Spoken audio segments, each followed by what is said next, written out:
Welcome to Secrets from the Scene, a show for local musicians who want to improve their music, grow their audience, and learn about Minnesota's music scene. If you're interested in talking about all things music related and meeting interesting people from our local community, you're in the right place.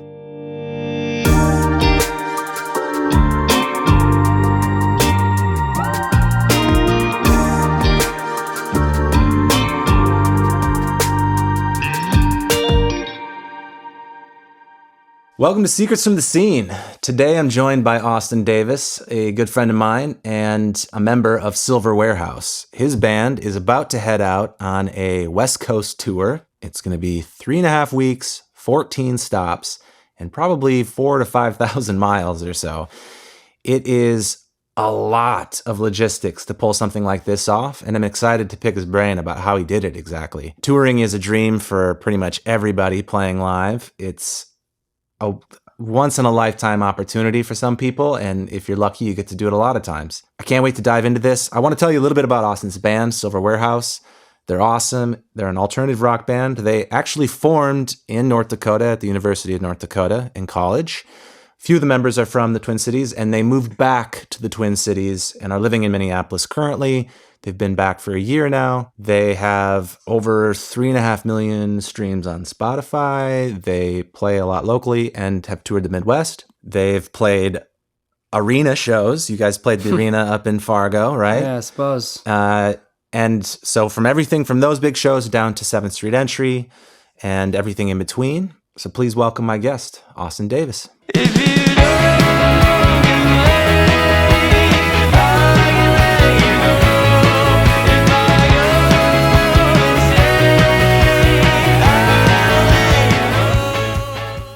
What's new, Austin?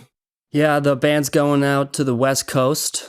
Okay. It's not a full nation tour. We definitely weren't ready for that. We started with something pretty small, just a leg around the Midwest in the fall, like just some weekenders. And we thought we were ready for the big leagues. So how did you get started with this? We always knew we wanted to go on tour, and it's not like we had a label like telling us like, you guys got to get out there. They're begging for you. It's like, why are we doing it? Because we wanted to. And so I think defining the purpose of your tour is 100% the most important part of it. You have to start there. And your guys' purpose being that you wanted to...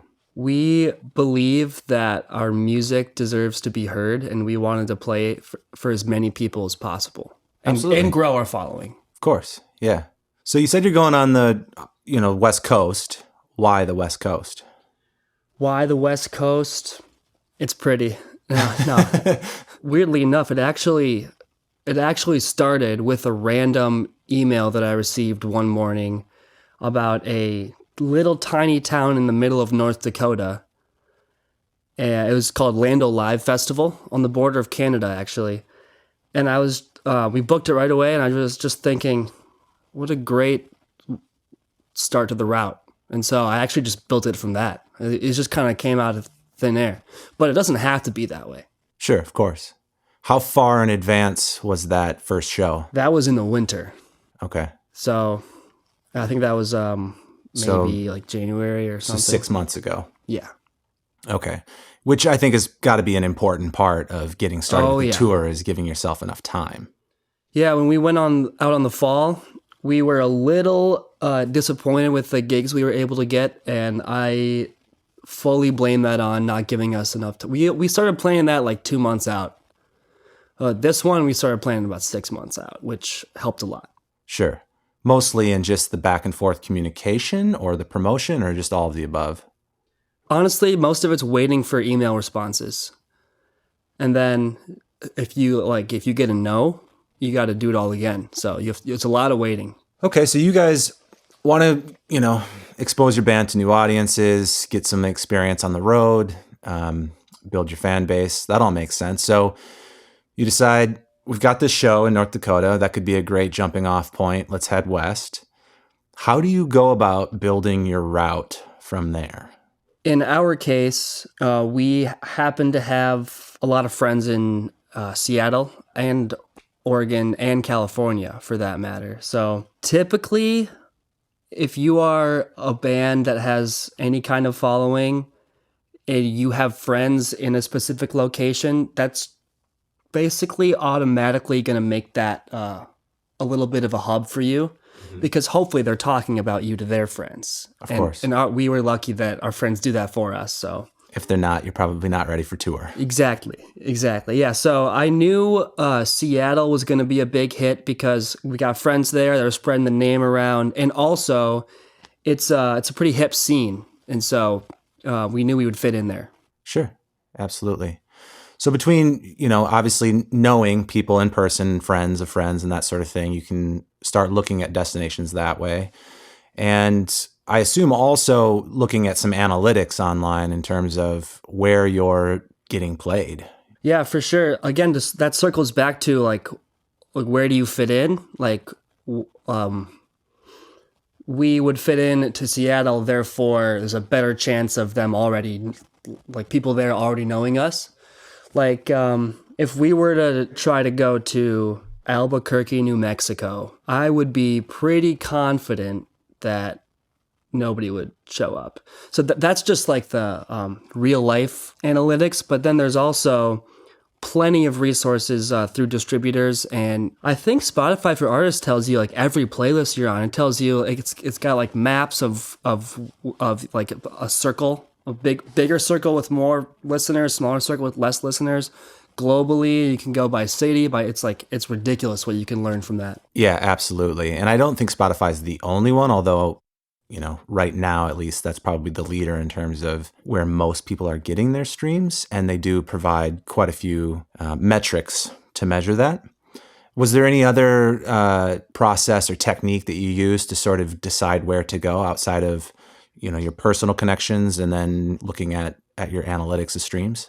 Besides analytics, I guess it was like on the financial side, like, are you going to spend $200 of gas to get from this gig to the next one? Right. That's an important part of building the route, is trying not to double back a million times. Yeah. Like stretch the route so far that you can't make it from one city to the next city in time, or it's going to just cost too much. Yeah. Especially, on the East Coast, it's definitely easier. A lot of big cities are close together, but on the West Coast, I knew right away this route had to be a circle, basically a perfect circle. So once we had North Dakota booked, Seattle booked, it's like, okay, I kind of know everything that happens. I know where we have to go now. It's pretty obvious to go through, like, depending on how far south you want to go, but like, got to get home. Right. Yeah, absolutely. And, budgeting has got to be one of the main concerns of the tour. So you're thinking about gas, you're thinking about lodging. And you guys did something a little bit unusual, but I think pretty cool, which is you bought a school bus. Yep. Which I'll let you talk a little bit about that decision.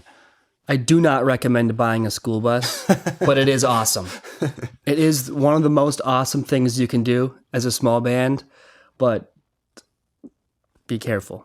That was like our strategy of trying to save money. You can sleep in it. It's just one vehicle. You don't need to take several vehicles, no trailers. It's all there for you. Also, another thing that I think was crucial for this tour to break even, in theory, hasn't happened yet, but sure, hopefully, is, so we talked about like Seattle, where we fit in.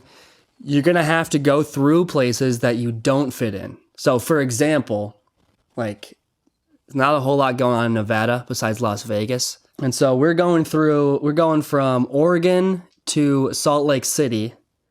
And that's like, I don't know the exact number, but that's like 12 hours. And so I had to put something in the middle. So I just emailed a random bar in Reno, Nevada, knowing that nobody would show up for us. And that's an important part. If you know that no one's going to show up for you, you can still get a gig booked. I just told this random little dive bar in Reno, Nevada, called the Peavine Tap House. I said, hey, we'll play whatever you want for as long as you want, as long as you give us money. And that worked 3 times on this tour. We have 3 of those. Interesting. So let's talk about that. You reach out, you say, we'll play whatever you want for as long as you want. What do they say? They love that in my cases. I mean, granted, I'm in a band that is okay doing that. I would still respect a band that would say we only want to play our music. But we've been pretty versatile. We could play for a bunch of families in a coffee shop, or we could, play at 7th Street Entry. We're a bunch of drunk adults. We have a versatile set, and so I use that to our advantage. And I kind of had an idea. I looked at pictures of the place. I read about the city. I kind of know who's going to be there, and I said like, well, if you want 3 hours of covers, we'll do it. If that's what it takes. And they love that. So is that ultimately what that gig is going to be, is mostly covers? Yes, but they're not going to know if you sneak in your own songs. And we will. We will sneak in our own songs. But the main point of those gigs, it's more just like you're kind of just an employee for the night. You got to entertain the crowd. Whereas the other gigs, the more fun ones, the ones that you're doing, the reason that you're touring, those gigs are for growth. I don't think, like the Reno, Nevada gig, I don't think any growth is going to happen. It's just getting us from point A to C. Right. That makes a lot of sense. So outside of, the tour route and thinking about gas and mileage, what your vehicles are going to be and that sort of thing, and how that factors into budgeting, I would imagine another big part of the budgeting conversation is how long you can get off work. Yeah, that is that's a tricky part. That definitely helps with the planning 6 months ahead part. I got a lot of friends that aren't in music that, like, I would say like, hey, you want to go camping this week in August? They're like, I can't get work off, man. I'm like, that's terrible.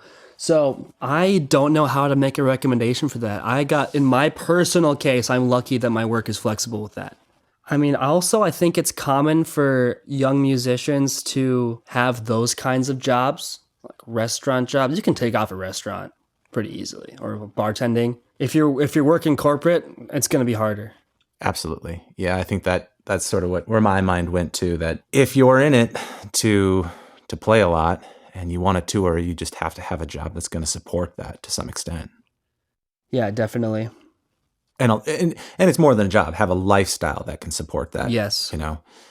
So if if you have a family or a partner or things like that, everybody has to be understanding of the time that you're going to be on the road.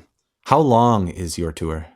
This one, it depends what your boundaries are. There's like two legs. One's tiny and one's huge. So at the end of this month, we're going just a weekender, Milwaukee, Chicago. And then we got a few days back here. And then we're going out on the big one. That'll be 2.5 weeks. Okay. So that's people don't think about that. With that, 2 weeks, that's like a whole paycheck that just gone. Mm-hmm. And not only that, but you're spending more money than you would at home too. So it's like double whammy. And that's one of the hardest parts. It's frustrating. In terms of the payouts for the gigs, do you guys think you break even with it's nice that you aren't paying for lodging necessarily. You're going to be able to crash in the bus. But you break even on gas and food? Is that the hope? Gas for sure. I would never purposely book a tour that is designed to lose money. Like the design is always to break even. Profit is just a fantasy, at least for us. Well, I think for most people doing early on tours, you just have to accept that reality. Mm-hmm. Unless you're very trending, online, and you're going to have really good turnouts. Then you probably won't need this advice that I'm giving if you're in that situation. Well, at that point, maybe you'll also have some booking help, potentially from an indie label or someone else. But, the point of this is to talk about how to do it on your own, which you guys are managing. And I think it's just good to set your expectations, right? That, breaking even is best case scenario most of the time. Yeah, you definitely won't make money. You'll also just like when you're out of your state, out of your, like in a vehicle away from home, you like, I don't know. I've noticed that you like need a little more to like get you through it. Like you just wake up. I gotta have canes. I gotta have some chicken fingers now. And it's like at home you can just like make soup or whatever. Right. But like if you could find a way to like group eat like like be really efficient with your food, that would actually go a really long way. But nothing is more expensive than gas. What's the mileage like on the bus? It's gonna be between 14 and 16. All right. Yeah, well, that adds up fast. Empty. Well, we'll see when we put all the gear in it. Right. Interesting. I like talking about setting real expectations of the struggles that, missing a paycheck, you're only going to make so much from these gigs. But at the same time, obviously the experience is pretty awesome. Yeah, it's priceless. Yeah. Just being able to do that once in your life, and obviously, hopefully a lot more than that, but is such a cool experience. I got a chance to do some touring a while ago, and we did East Coast, but it wasn't routed that well. So there was a ton of back and forth. We were opening for another much bigger act, so we didn't have to do any of the booking or promotion. We were fortunate enough to just sort of tag along, and for a lot of people too, that's a great place to start. That's better than what I'm doing. Right. That's hard though. It's really hard to steal that deal. Yes. Yeah. You have to probably personally know the act and get invited. That was the case for us. Or have a tour manager or a label that is making those connections for you. But that is another great way to start a tour, is if you can just be opening up. Now, on that note, are you guys always headlining each show, or are you supporting? On this one, we are always headlining. And not that really matters. It's just like the order of bands, really. Well, it just might, I guess why I ask that is it might affect draw, right? If you've got a strong local act. Oh, that's a crucial part as well, is if you're going out into the abyss, you got to have locals. That's a whole other can of worms of finding locals to support you. Yeah, let's talk about that next. How did you, I know that I've seen the tour poster, and you guys have a lot of different bands playing with you. Yeah. How'd you go about organizing the lineups? Well, one thing that helped for this one was the last one. So like when we were going on the Midwest, met a bunch of bands, and that was huge. Contacts everywhere, networks, like they go all like, that's exponential. I made a lot of friends from that have helped me out. But if it's your first time, like maybe in high school you knew this guy and you went to college, and this guy went to college way over there and started a band, boom, that's an opportunity. That happened, in this case, it happened to me for same band, but 2 gigs we were able to get with a band from Oregon called Left on Red. It was just my friend Sammy from high school. So that was the easiest way to do it. The hardest way to do it is get on Instagram, and if you know, just start digging. Hashtags. You can look at a small venue in the area and look at who's played. Mm-hmm. But Instagram is the biggest tool for that. But luckily, most bands, if you DM them, they're down. I've never really been told we don't want to, or this isn't the move. Maybe they're lying, but if a band says no, it's because like they're on tour themselves, or they got another gig. But it's kind of like give and take. Like a common DM from us would say, "Hey, this is on our tour route. Would you like to perform with us, open for us, or whatever? And when you guys come to Minneapolis, we'll return the favor." Absolutely. Yeah, that's smart to make sure that there's reciprocity there. Exactly. to offer if they want to come your direction too. And I'm sure that happens already for you guys, having bands that are on the road play shows here. Yeah, it's already happened. Do you ever start by finding, I suppose, especially if it's like your buddy, the one in Oregon that has a band, then do you let him sort of just pick the venue? Yeah. Yeah. In that case, yes. A lot of bands from out of town that like message us, they're like, "Can we do 7th Street?" Like they all know about it, and like they want it, but like obviously it's a tough book, but we'll try and stuff like that. But I like to be hands off and just say, the scene, you got it. Yeah. Yeah, I could see both approaches working, where you say, all right, well, I'm going to go through this city, and then you use social media or some other resource to find a venue, and then look at who's played at the venue and find the band, or you find bands in a city that you would match well with and then ask them to book the show. How many of the shows did you book personally versus the local band?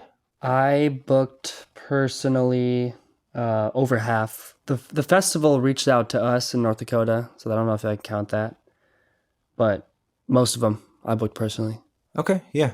I mean, it makes sense. You're going to have to do the bulk of the work for sure, but getting a few recommendations like that is a great way to probably land in a better spot and take a little bit of work off your plate. Yeah. Let's talk a little bit about reaching out to venues. We have, kind of quickly touched on some of the messages that you've sent out, but what happens when you need to just cold email a venue? How does that look? What kind of a message do you send them? That last part is really important. I cater. This is annoying, but I cater every single email to the venue, and it's hard to know. You gotta do as much research as you can. Look at the venue's Instagram page. Look at as many Google images as you can. Venues that are like 7th Street entry, First Avenue, they got people who their job is to receive emails and sift through them. So those people, you can send the standard, which is keep it brief, introduce yourself, say what you want, a date, and it helps to have the list of bands already. But you don't have to. That helps. But be brief, say exactly what you want right away, and and link info, make it easy for them. Just make it easy. How would you want to receive an email? Right. They're getting plenty of emails already. Keep it short, to the point, make their jobs easier. Yes. And then there's some like dive bars where the booker is just like Rebecca, who works at the bar and checks the computer once a week. And so you got to grab Rebecca with like sorry, that came out wrong. You got to grab Rebecca's attention. Yes.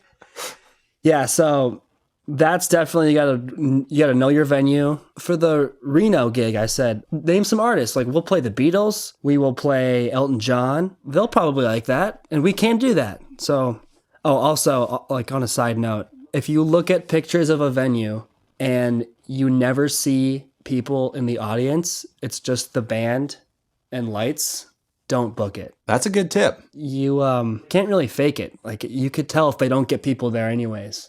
Right. So a lot of good venues, you look up the pictures, it's like packed rooms and stuff. Those are the ones you want to go for. But those are going to be harder to book.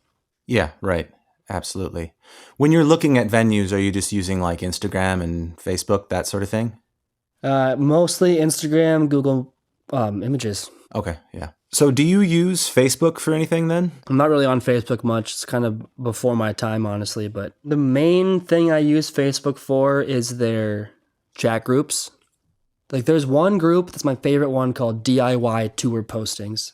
That's my favorite one. Thousands of members all over the country. And that one's got like bands from Canada on it, bands from Mexico. And it's all genres, all ages, all experience levels. And you can learn a lot just from, you don't even have to talk to anybody or comment or post, just read it. You'll see what people are talking about. You'll pick up on the lingo. The lingo is something that actually like held me back for a while. I was like, oh, interesting. Thinking certain words didn't matter, but they do. Like what? Like bill. For like 2 years, I was like, what's a bill? It's just a list of bands. Backline took me a while to really comprehend. Right. Is there going to be equipment provided that is shared? Yeah. And you would see things in that group like, hey, my band's coming through Kansas on these dates. Can anybody help us like recommend venues? Does anybody want to play with us? Like, and also to expand on the lingo, like how musicians talk to each other, how to communicate effectively and efficiently. If you are talking to a band for your first time about venue stuff, they will be able to tell probably. Right. So you can come off a little bit more professional if you understand the lingo and just the communication style. Yeah. Oh, also, there's, on that note, there's a bunch of smaller Facebook groups for each scene. I think there's multiple for the Twin Cities. There's even one for Fargo, North Dakota. And like every scene's got their own version of that. So you can even localize it. And you find that when you do post or chat that you're getting people to interact with that Yes. are, yeah. Every time I've ever said anything, people on there can be desperate, and be careful who you trust, because everyone's at each other's throats, and they're kind of not on the surface. Everyone's nice and bubbly, but you have to realize that everyone in that chat is looking after their own interests. That's not a problem for you. You can both win. Yeah, absolutely. As long as the communication's clear and somebody does seem trustworthy. How many of the shows that you've booked have been, zero connections, right? It's a new venue you reached out to for the first time. All the bands are going to be brand new. A lot. Zero connections on this tour, 4. Okay. And half of those are like the desert ones where we're playing covers. Okay. The cover shows, there are support bands then? No. Okay. We are the night. There's one story I gotta tell. When we were in Kansas in the fall, I met this guy named Max who manages the Whips and is in the Whips, a huge Kansas-based TikTok band. And I was like, yeah, we were talking at the bar, and I was like, I think we're gonna try to go out west in the summer. And he'd already been through all that. He's done west, east, south, you name it. And he was kind of giving me some advice, and he said, yeah, and we got this random venue in Reno to pay us $400. And I was like, what's that called? And he told me, and that's the one I tracked down. And that's how I got it. I'm sure, yeah. Just being able to meet other people that are one step ahead of you. Yes, one step ahead, right? That can give you so much insight in terms of what not to do, what has worked in the past, even specifics about bands to play with, cities to visit, venues to check out. And that's got to be such a helpful resource. And you're going to get that on the Facebook groups, right? But when you have somebody direct like that, it's a really great those shortcut. are the best ones. And also, in a similar way, if you maybe follow a band that's like a little bigger than you, that's already toured, look at their poster and look where they played, because that worked for them. I've done that plenty of times. Yeah, that makes a lot of sense. You can reverse engineer a tour. Yes, very good. How many times when you reach out to a venue or a band do you just simply not get a response? I'm going to try to get the number right, because it's like half. Half. Well, depends how you answer that. First email you send, half the time you will never hear back. Drop your ego and every week email again. If you email 3 weeks in a row, first one you do what you do, and then the second one you say, hey, just checking in. And sometimes I don't know if this is immoral. I don't think it is. I think it's fine. But when I send a checking in email, I know that they're just in their inbox, they see the first couple words. And so I try to convince them that they already said yes. If that makes sense. I would say I think we're available for that thing we talked about, or just you can just bend it a little bit, bend the truth, and then just get them to actually read what you said. Sure. I mean, that's not lying. That's just really torquing the truth. It's sort of like opening a story loop. Have you ever heard that phrase? I think so. It's like a marketing thing where once you hear this, you'll be like, okay, I get it. Where a post will start with a question. You know that, or have you ever had this? Or where it opens up, the process is, it could start with a question, or it could just start with some sort of hook where it's interesting or surprising or something where you want to know what the answer is. What is that about? In a way, you're opening a little bit of a question mark or a story loop. Yeah. And wait, I have to fit what? That there's something in there that evidently I'm supposed to know. I need to answer, or I need to read this to find out more. Yeah, that's exactly right. I think that's a brilliant way to get people to open your emails. I think that's a great tip. I don't think there's anything wrong with that, especially if you're not blatantly lying, of course. Right. That's only going to backfire. But there's ways to do that in a well-intentioned way. If you were doing that 2 or 3 weeks in a row, and you're not hearing back, I would cut your losses. Sometimes they'll respond 4 months later and say, hey, you guys want to do this? It's like, oh man, because that's like Rebecca checking the computer once every, Right. who knows. Also, another thing, if you are booking or trying to book at a venue and they give you that like submission form, don't do it. If it's a festival, it's okay. But if it's just a dive bar or a small like actual like inside venue and they're like name, like links to Spotify, bio, and you have to like type it into a box, like I don't know if I've ever heard back from one of those. Interesting. I don't think people check. Also, if an email ends with @info or if it's got like info.com, like no one's checking that either. Some generic email. So you always are looking for somebody that's actually A person. a real person that's responding instead of just some generic form that's going to go to a generic inbox that no one's really responsible for. If I'm on a website and I see an email address and I type it into my email and I see a profile picture, I get excited. That's good. That means they'll respond. If you see, it's not that if you don't see a profile picture that they won't respond, but like if you type in the email and you see like a guy with the face pop up, like, oh, thank God, like they're going to respond. Yeah, I think that's another great insight. We started this, you were saying, of your first emails, maybe half don't respond right away. They take several follow-ups. And you generally go 2-3 follow-ups before you move on? Yeah, 3. Also, I'm doing multiple venues. I'm doing this for multiple. Like for Seattle, I emailed 5, or saying the same thing to 5 venues. Mm-hmm. Half or so didn't respond.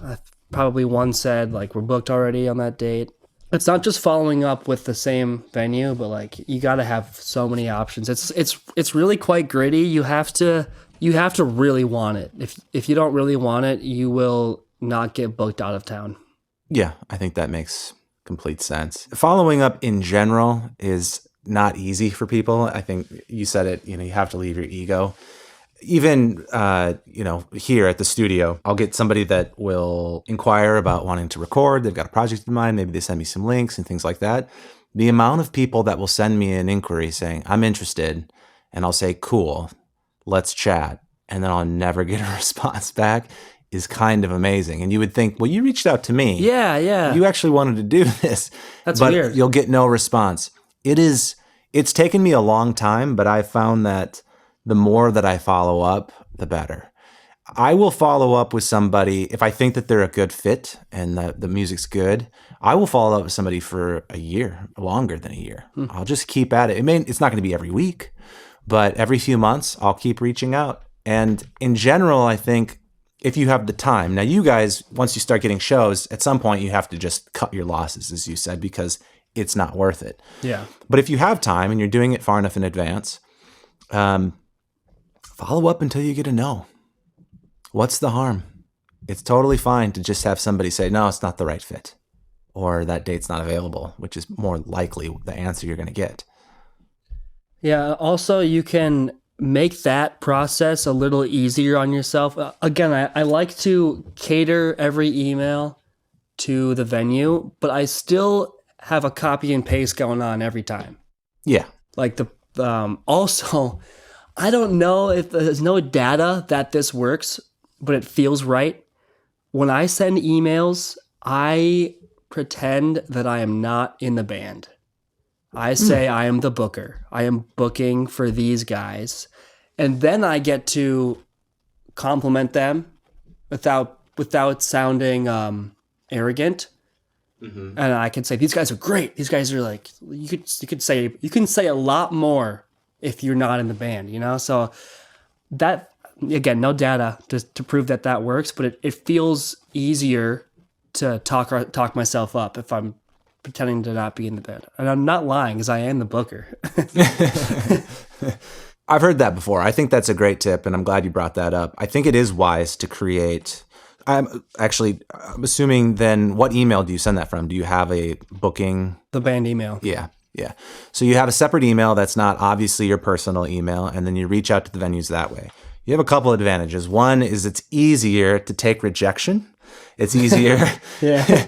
It's easier to hype up your band from that third person perspective. And I think it's, even if somebody might suspect that you don't have a booker, it looks more professional, bottom line, than it coming from your personal email. Yeah, definitely. Definitely want to have an email with your band name in it. And if you don't have an EPK, you gotta get an EPK. It doesn't have to be some like Harry Potter newspaper thing. Well, real quick, let's just define what that is for people. Yeah. EPK is an electronic press kit. And it generally it's like a band resume, essentially. Yeah. It's going to have your past accomplishments, places you've played, a little history about the band, metrics on your streaming, and what kind of fan base you have, photos. What else is in your guys' EPK? I think one of the more important things that venues care mostly about is like what you look like and how you sound when you're performing. So like live videos, we have quite a few on ours. Just anything to make yourself look good. Press photos, bio, streams. This is your chance to. It's kind of uncomfortable, but just flex as much as you possibly can. Well, of course, because again, these venues are getting lots of emails. And probably not so many that they're not responding to all of them. They're going to just breeze through things, and whatever's got a clear ask, as you said, right? It's short and concise, it's to the point, and then an impressive electronic press kit that's, okay, these guys clearly can play, they have a draw, and the communication is solid. That's going to put you, a step ahead of a lot of people reaching out. Yeah, definitely. Sometimes it's hard to like get the right content on your EPK. Like, just make sure you're filming your local shows, because like that's easy to forget. I mean, everyone gets a photographer. You got a lot of photos, but get videos. Right, and good sounding videos. Yeah. Or videos of people liking you. If that makes sense. Where there's people in the crowd, and they're not just there. They're having a good time. And you could even get some of your friends to like sell it for you, like stage it a little bit. If you want to have the video, like just get your friends to be at your show, front row, going nuts. That'll look really good. We got one of those from 7th Street, and it helps. It's an asset for sure. Yeah. I mean, just like a resume, you need to make it look as good. You hype it up a little bit, Yeah. Absolutely. So have you guys ever used any, middlemen, tour bookers? Yes. That's something I wanted to bring up. Funny you asked. There's just these random people all over the country, and they're weirdos. I don't get it. They're not in bands, and they're just bookers. It's hard to explain. I'll give you one example. There's this girl, Jenny, that we met in Chicago, and she interned at a small venue in the Quad Cities called the Raccoon Motel. And she doesn't do that anymore for whatever reason, but now she just keeps doing her intern work, but for fun on her own. So like she got us opening for Stoplight Observations at the Beat Kitchen in Chicago out of thin air. She didn't ask for anything. She just did it for fun. And those people are everywhere. It's just hard to find them. It's an accident. But there's some people that like don't play instruments. They're not in bands. They just love the scene and just love music. And they'll be heroes for you. You can't look for them, really. I don't even know where to look for them. But once you find them, hold on. Absolutely. I think those relationships come up by being active, by being out, by being friendly. Yes. And being good people. It can be people that want to help in lots of ways. It might be on tour. It might be, friends that want to manage your merch booth. It might be people that just want to introduce you to somebody else that they think you should know. Maybe it's another band to play with, or any variety of things.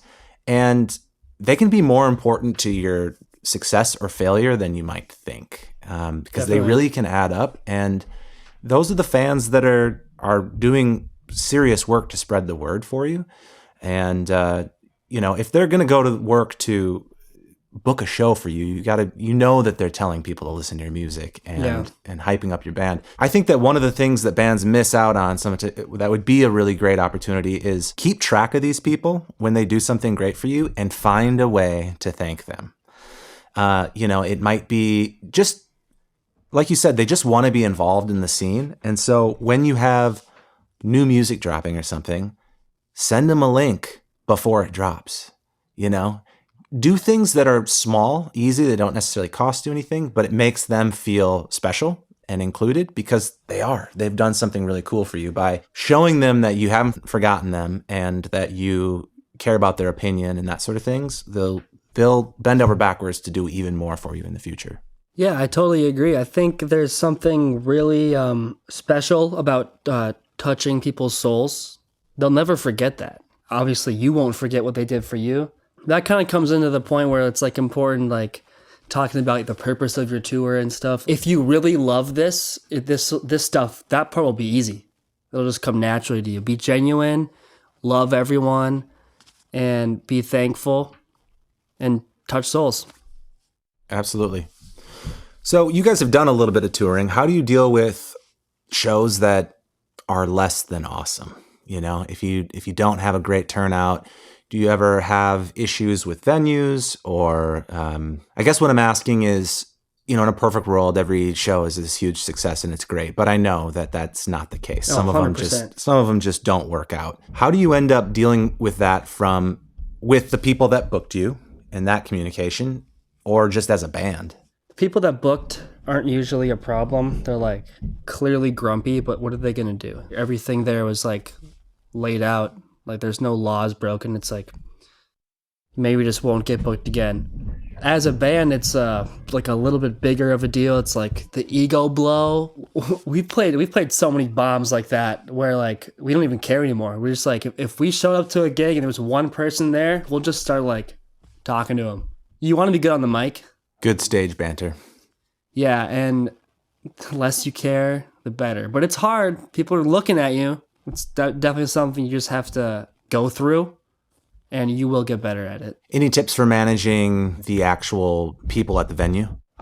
Not really. There was one bar we played in the basement. The bartender made us clean up like everything, like the PA and stuff. And that was kind of just like, I think we didn't have to. She just didn't want to do it herself, and she convinced us that we had to. We could have just left. I don't know.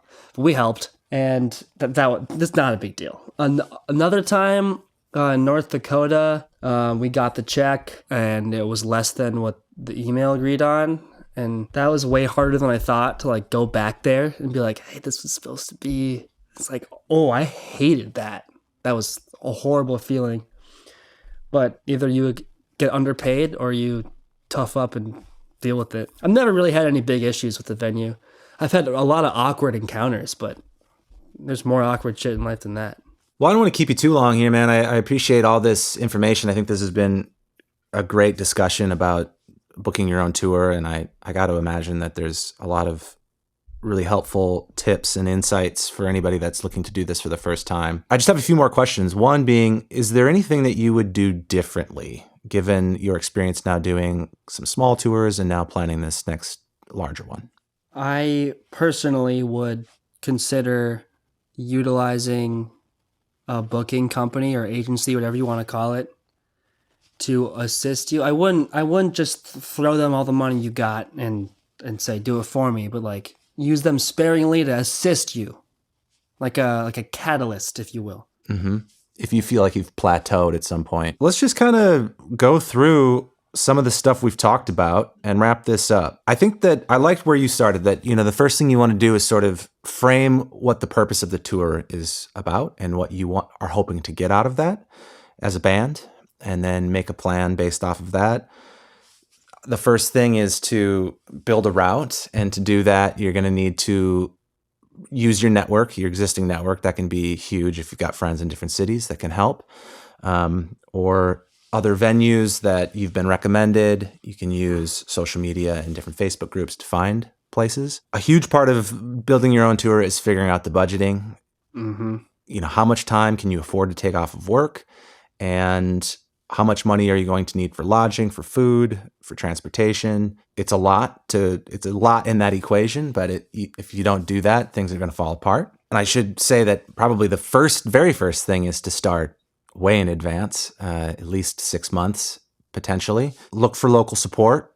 Use those in the same ways that you're trying to find venues, you're trying to find local bands, and again, use your network. Don't be afraid to follow up a lot when you reach out to venues, and make sure that your messages are short, to the point, are as well thought through as you can. Make your band look good. Send the email from an outside account, not your personal account, something that has your band name in it.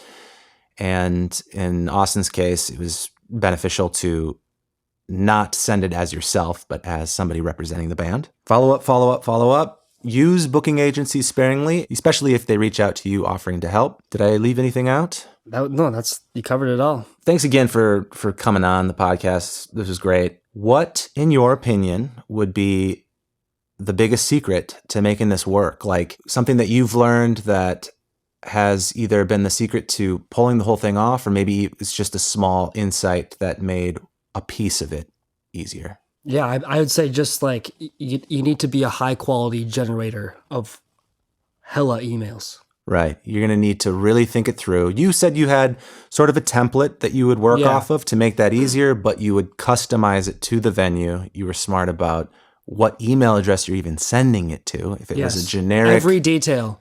Think about what you would want to receive. Put yourself in the shoes of everyone you talk to. Mm-hmm. Think about the person opening your email. Think about their job. Think about their day. Right. If you're not willing to do that part, or you're doing, let's say you are, you're going to send a bunch of emails. You're committed to that, but your emails are formatted terribly. They're unimpressive. They ramble for too long. They're not getting to the point. They're unclear what you're asking for. It's not going to work. And at some point, you're just going to burn out and feel like you're not gaining any traction in getting shows booked. You hit the nail on the head. That's exactly right. Well, thanks so much for doing this, man. I appreciate it. And good luck on the road. I can't wait to hear about it and to catch the last stop of the tour back here at 7th Street Entry in August. Hell yeah. All right. Thank you for having me. You're welcome. I'm going to link to anything that we talked about, any resources, the Facebook group for sure, in our show notes. And I'm also going to link to Austin's band, Silver Warehouse. Check them out. They're awesome. And I'll see you next time.